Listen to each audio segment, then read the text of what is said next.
Olá, tudo bem, professor Alexandre Soares na área de novo, língua portuguesa na mente e continuar, seguindo rapidamente, mas sem desespero, né? Verbos, agora um momento mais suave.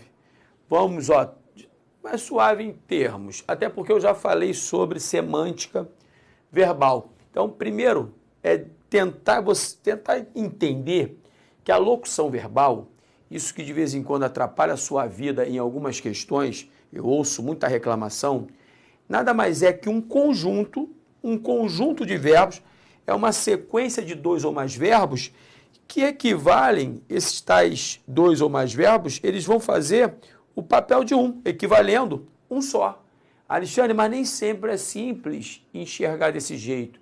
Eu sei, isso é normal, mas seria mais ou menos isso aqui, Quando eu falo vou cantar, repare, aqui existem dois verbos, literalmente falando, mas vou cantar, né? Medidas as proporções, não levando de forma literal, vou cantar é proporcional a cantarei. Então, é este conjunto aqui de verbos a que damos o nome de locução verbal. Legal. Importante é também você entender o seguinte, essa locução verbal, né, pode ser ligada por preposições, ou seja, os verbos, eles podem ser ligados por preposições. Vou botar um exemplo aqui. Por exemplo, quando eu falo assim, eu tenho de falar. Eu tenho de falar. Aqui eu tenho uma locução verbal, tenho e falar, ligada à locução verbal por meio da preposição essencial, no caso de. Também poderia ser uma preposição acidental, sem problema, como que, né? Repare, vou apagar, olha só. No lugar do de, eu boto o que. Tenho, aqui, tenho que falar. Repare, continuo tendo a mesma locução verbal, tenho falar, só que ligada por meio da preposição acidental que.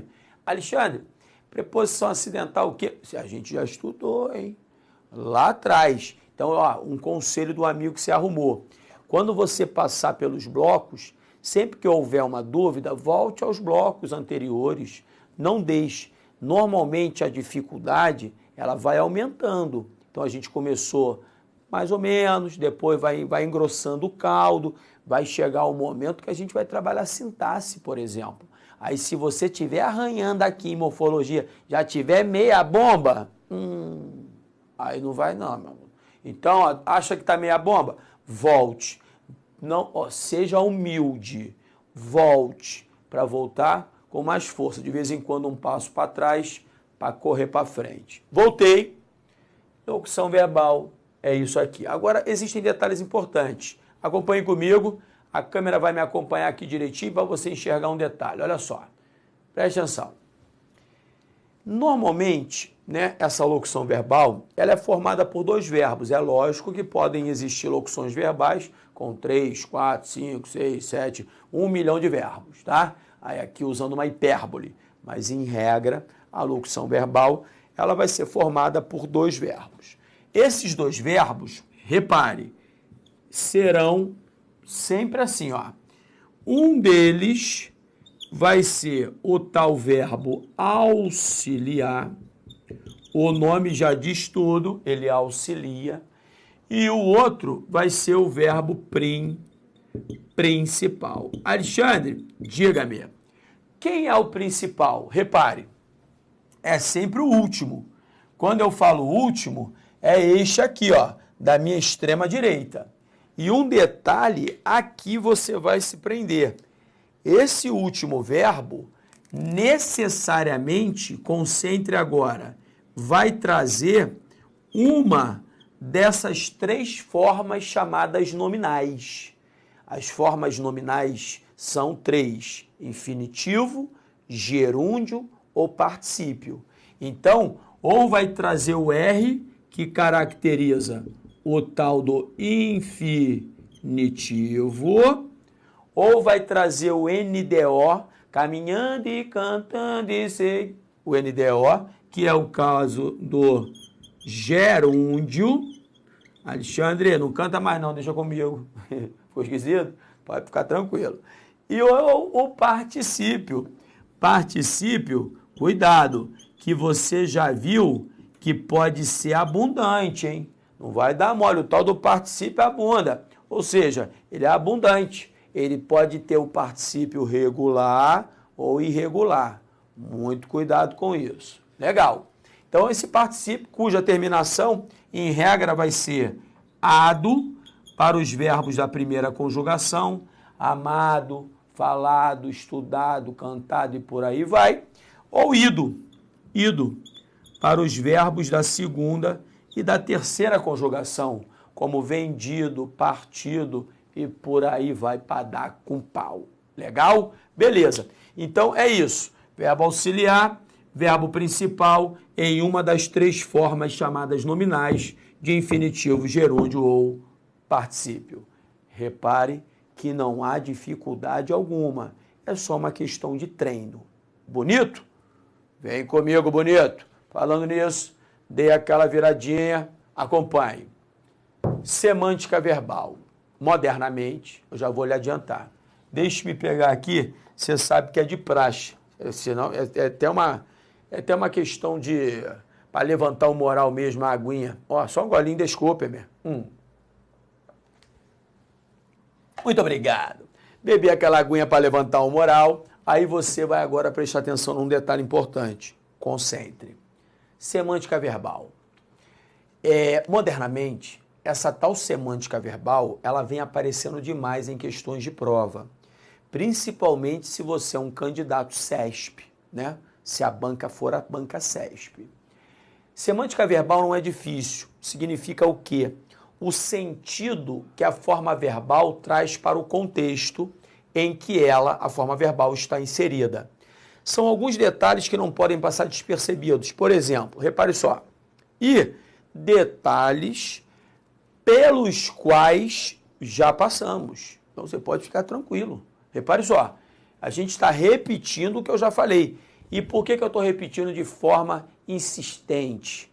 Não há dúvida. Porque é uma tendência da prova. Então, como é uma tendência da prova, eu não posso dar mole. Eu tenho de ficar massificando, porque quanto mais eu disser, menos chance você tem de errar na prova. Repare só, o modo chamado indicativo, você se lembra? Ele só é indicativo porque ele indica o fato, a certeza, a ausência da dúvida. Quando eu falo com você assim, ó, rapaz, eu fiz aquela prova, mas ainda bem que não era aquela. Era só mais uma, eu estou fazendo como teste. E ó, eu não me saí bem não. Não foi legal não. Então quando eu falo eu não me saí, eu estou no modo indicativo. Por quê? Isso não é uma dúvida, não é uma possibilidade, não é uma incerteza, é um fato. Eu não me saí e não me saí mesmo.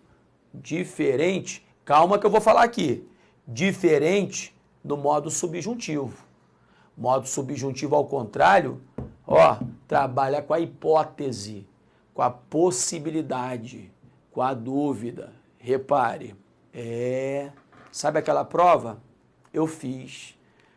Não sei, né? Eu achei difícil, mas acompanhe.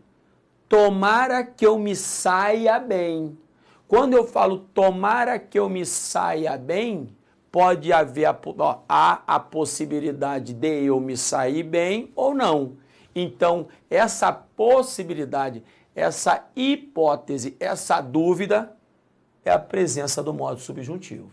Percebeu? E que eu me saia é o tal do presente do subjuntivo. Lembra a muleta aqui? Então, o modo indicativo é fato. O modo subjuntivo é dúvida. Cuidado. Existe uma ovelha desgarrada dentro do modo indicativo, que é esta mala aqui, que é o futuro do pretérito, cuja terminação é ria. Você tem de se lembrar dela, hein? Eu falaria, eu partiria, eu venderia e por aí vai. Se essa rua fosse minha, eu mandaria ladrilhar. Então, quando eu falo mandaria, repare, há aqui a possibilidade, a incerteza, a dúvida. Por quê? Se ela fosse minha, eu mandaria. Pode ser que ela venha a ser e eu não mande. Então, mandaria, que está no futuro do pretérito, vai caracterizar a hipótese, a possibilidade. Repare, ainda que o futuro do pretérito esteja dentro do modo indicativo. Isso é um perigo. É a tal da ovelha desgarrada. Então você tem, é por isso que o examinador, ele tem uma verdadeira obsessão, paixão pelo futuro do pretérito. Porque já que ele é uma ovelha desgarrada, ele adora fazer uma perguntinha em cima dele, do futuro do pretérito.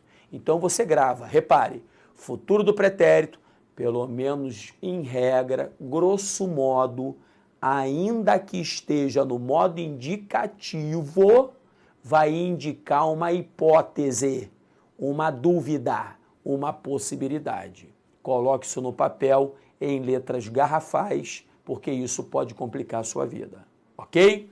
Volte com o tio. Além disso, você tem que registrar um detalhe. O pretérito, no modo indicativo, tá? Ele é chamado de perfeito ou chamado de imperfeito, não é por acaso, não é a Bangu, não. Por que o pretérito é chamado de perfeito? Porque ele indica uma ação pontual. Calma. E por que o pretérito é chamado de imperfeito? Porque ele indica uma ação impontual, ou seja, durativa, habitual.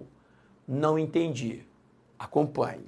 Num bate-papo entre você e mim, eu falo assim, rapaz, eu fui àquele bar que você me indicou. Não gostei não, hein? Ambiente esquisito, meio denso. E oba-oba desgraçado. Não volto mais. Quando eu falo eu fui, eu estou marcando um ponto na linha chamada cronológica. É uma ação que termina e começa no mesmo ponto da linha do tempo. Por isso que é chamada de pontual. Olhe a diferença quando eu jogo no imperfeito.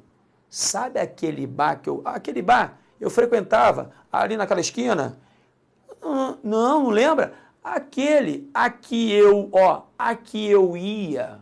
Ou seja, quando eu falo eu ia àquele bar, não há dúvida de que eu não fui apenas uma vez.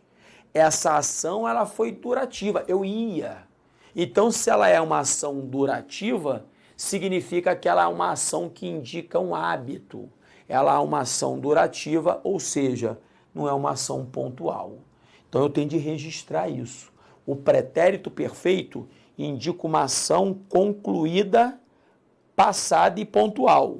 A ação representada pelo imperfeito é uma ação concluída no passado, mas que continuou, que durou durante um tempo.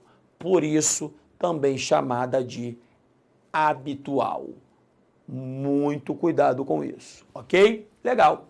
Aí, sempre olhando o meu tempinho, acompanhe.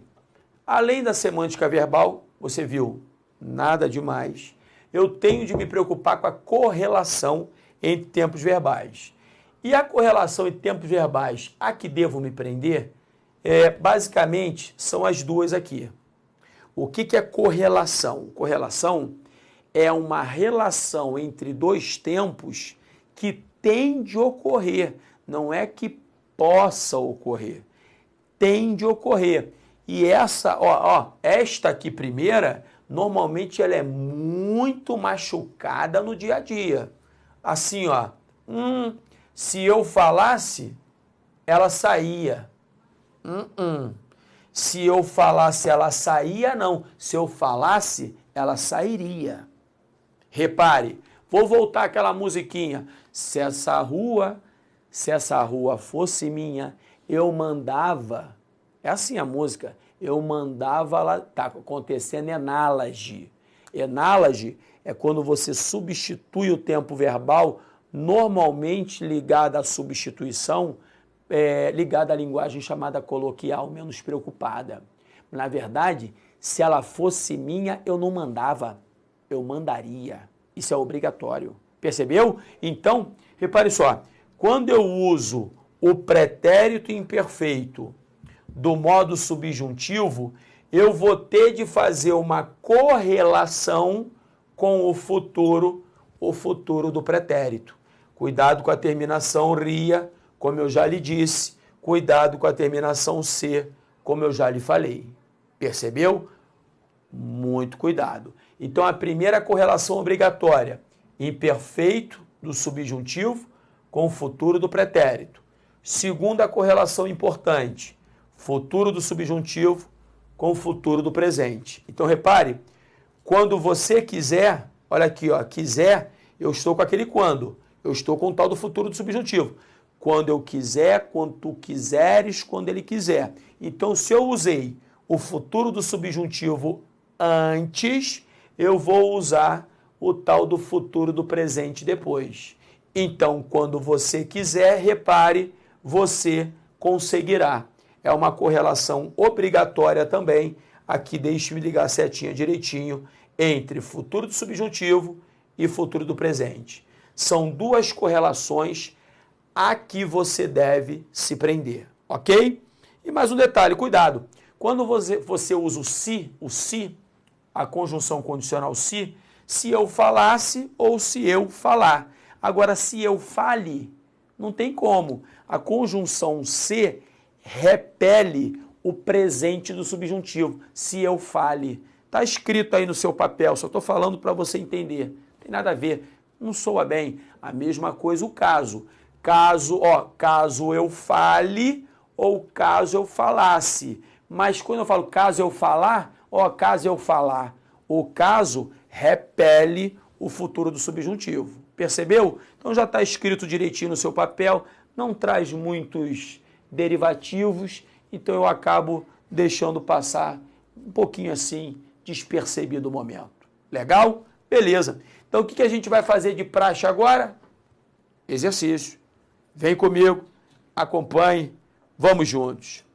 Olha só, começando no trecho, foi criado e vem sendo desenvolvido, está aqui, ó, vem sendo desenvolvido há 10 anos por engenheiros de primeira linha ao redor do mundo.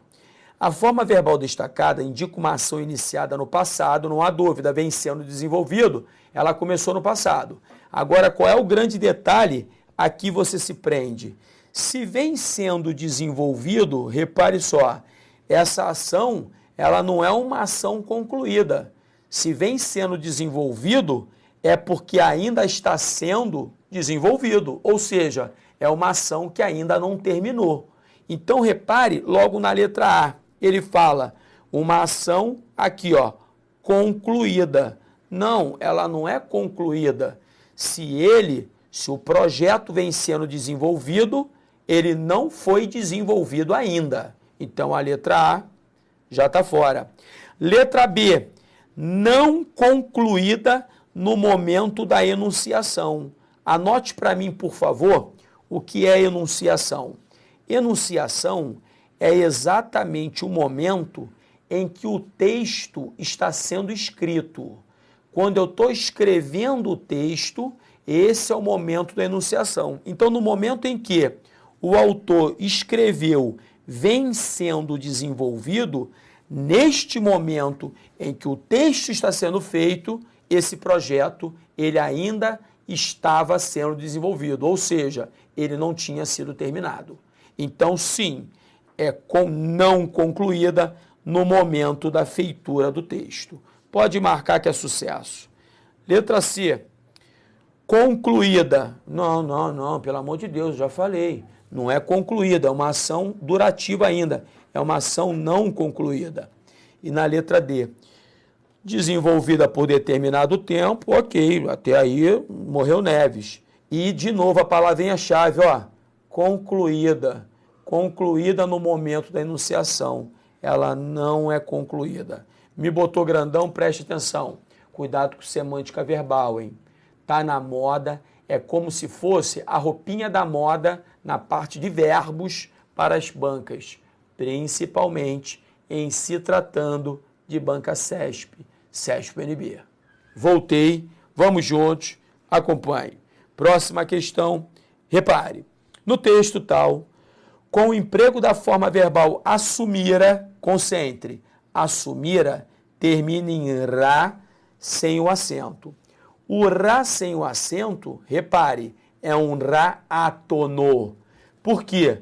Quando o Rá ele traz consigo o acento, ele passa a ser tônico. O Rá tônico, o com acento, caracteriza o futuro do presente, ou seja, eu cantarei, tu cantarás, ela cantará, com acento. Agora, o Rá sem acento é o Rá átono. O Rá átono caracteriza o pretérito mais que perfeito. Eu cantara, tu cantaras, ele cantara e por aí vai. Então, agora vai me jogar aqui para olhar. Olha nos olhos, repare. Cuidado, cuidado. O pretérito mais que perfeito está na moda. E o examinador sempre vai fazer a mesma palhaçada. Ele vai perguntar a você o que o pretérito mais que perfeito representa. Representa o passado de um outro passado. Isso você já viu comigo. Repare só. O exemplo foi assim, ó. Escolhera a música e depois a cantei. Repare que cantar é uma ação no passado. Cantei, é passado. Mas a ação de escolher, ela foi anterior à ação de cantar. Por isso que a ação de escolher, como aconteceu antes de cantar, ela é mais passada do que o próprio passado. Por isso que esta ação, representada pelo escolher, vai ser chamada de pretérito mais perfeito do que o próprio perfeito. Por que ele é mais perfeito? Porque ele representa um passado mais distante. Percebeu? Então, entenda que entre o pretérito perfeito, cantei, e o pretérito mais que perfeito, escolhera, há uma relação de anterioridade. Ou seja, o pretérito mais que perfeito vai ser uma ação anterior à outra, que também vai estar no passado. Acompanhou direitinho? E é isso que você tem de perceber. E é isso que você tem de colocar no papel. Pretérito mais que perfeito é o passado de um outro passado. Ou ainda, o passado anterior a outro passado. Ou ainda, a anterioridade de um passado. Percebeu? Vamos embora. Volte para a questão, acompanhe comigo. Então, o pretérito mais que perfeito, representado por assumir, exprime, letra A, a continuidade de uma ação ocorrida no passado, michuruca. Letra B, a concomitância de uma ação em relação à outra, tá doida? Letra C, o resultado presente de uma ação ocorrida no passado. Era melhor escrever aqui Flamengo, que é a mesma coisa, não quer dizer nada. Letra D, o ponto inicial de ação ocorrida no passado. Meu Deus do céu, não tem o que inventar. Olhe como quando você sabe a matéria, meu filho, você não perde tempo. Letra E, a anterioridade de uma ação em relação à outra, como eu acabei de falar. Então, a palavra-chave está aqui, ó, anterioridade. Beleza? Cuidado, coloque tudo no papel, não dê mole não, hein? Vamos embora, vamos para a próxima. Próxima questão. A frase, cuja forma verbal destacada expressa um desejo, macete. Se é desejo, está no mundo da hipótese. A letra fica feia assim, meu aluno, sabe por quê? Porque a gente usa uma canetinha especial. A letra do tio não é bonitinha, não. Mas não é feia também assim, não, hein? Pelo amor de Deus. Então, se é um desejo, preste atenção, ainda não é realizado, não é fato. É só um desejo. Por exemplo, eu estudo muito para ser aprovado. Eu não fui ainda, então ser aprovado é um desejo meu. Eu quero saber qual forma verbal representa um desejo, macete. Se é um desejo, é uma hipótese. E se é uma hipótese, eu vou trabalhar ou com o modo subjuntivo, anote isso para mim, ou com o futuro do pretérito. Modo subjuntivo, marca desejo. Futuro do pretérito, marca desejo. Letra A, estou, é modo indicativo, tá fora. Letra B, gostaria Olha, uria danado. Você já decorou que uria caracteriza o futuro do pretérito, não é isso? E o futuro do pretérito não é hipotético? Sim, se ele é hipotético, ele marca um desejo. Pode marcar e ser feliz. Letra C. Sem mais nada para contar, curvo, é modo indicativo, não é desejo, está fora. Letra D, a filha guarda, é modo indicativo, é a mesma conversa fiada. E sustentando é gerúndio. Gerúndio é factual, indicando uma ideia continuativa, não tem nada a ver com desejo, não há dúvida que é o futuro do pretérito, da letra B, B de bola. Então, beleza, vamos para a próxima questão, acompanhe comigo. Assinale a alternativa, em que a forma verbal em destaque no trecho expressa a ideia de possibilidade. Possibilidade é igual a hipótese, que é igual a desejo, que é igual a não real. Vamos embora. Você já sabe, né? Quando se fala em possibilidade, está se falando em modo subjuntivo ou futuro do pretérito. Letra A. E há motivos para acreditar que pelo menos uma parte deles, que uma parte queira. Repare, que eu queira, que tu queiras, que ele queira. Você acabou de encontrar o presente do modo subjuntivo. Se subjuntivo é, possibilidade está presente. Pode marcar.